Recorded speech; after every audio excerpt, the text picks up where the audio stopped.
you have a couple stories off the top of your head of kids or parents or whatever? I'd love to hear those stories. Yeah.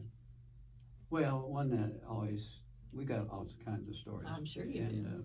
And the benefit of the camp speaks well because most of the teenagers that graduate out of camp want to come back.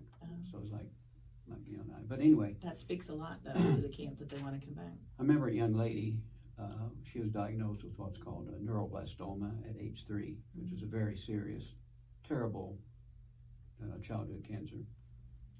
A few adults can get it, but it's mainly child.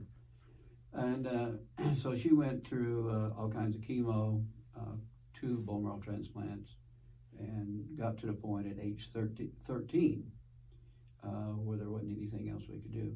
So I remember having a conference with the family and her and the doctors. We were all together, got to know the family real well.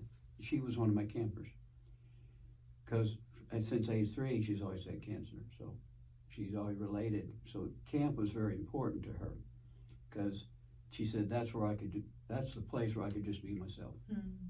So anyway, so at age 13 we walk out and I said to her, "Hun," I won't call her name, but I said, "Hun, what do you think?" She said, "Well, I knew this day was going to come, but I'm not going to die right now."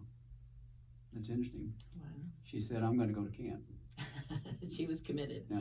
Well, that was in February, this time of that year. Yeah. And camp's in July. So, okay, but she looked pretty frail, So most people said she wouldn't make it. But you got what's called the power of a goal. You got this goal. She said, "I'm going to camp." I checked back with them. They lived in about 3 hours from here. And sure enough, she was going to make it. I even offered the family to come down to be with her at camp. We have done that in the past. Afraid they might even die at camp because it was so important for them to come. Yeah. But the family said, "No, we'll just keep tabs." So she got to camp. One day she couldn't hardly go, but the other day she did. And I remember one of the counselors telling me that you think she's got what's called a spontaneous remission. I said, "No, it's the power of a goal."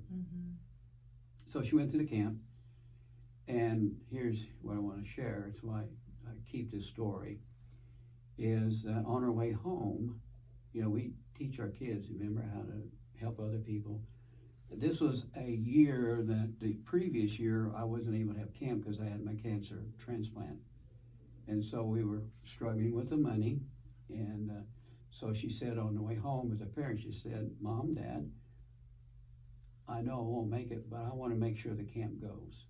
So here's my idea. I want us to go home and sell these lap blankets, and we'll put tassels on them. And they did, and they actually had her signature, said blankets by such and such, and they sold them on the blanket, and they sold them for $25 each at this smaller town. I had her funeral a month after camp, but she wanted to make sure that the camp went on. Yeah. Pardon me here. No, that's a great, yeah. Okay. Yeah.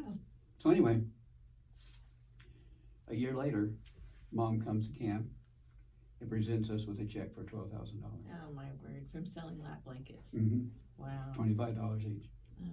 And she did that, and they contributed for several years after that because it was important for her to carry that on. So the idea of she grasped the meaning of life. It's not just about her, but how to give. Makes sense. And it's not always easy for people when you're suffering. Just like you said, sometimes we want to play the victim. Why me? Why me? But to have a 13-year-old to be able to have that vision.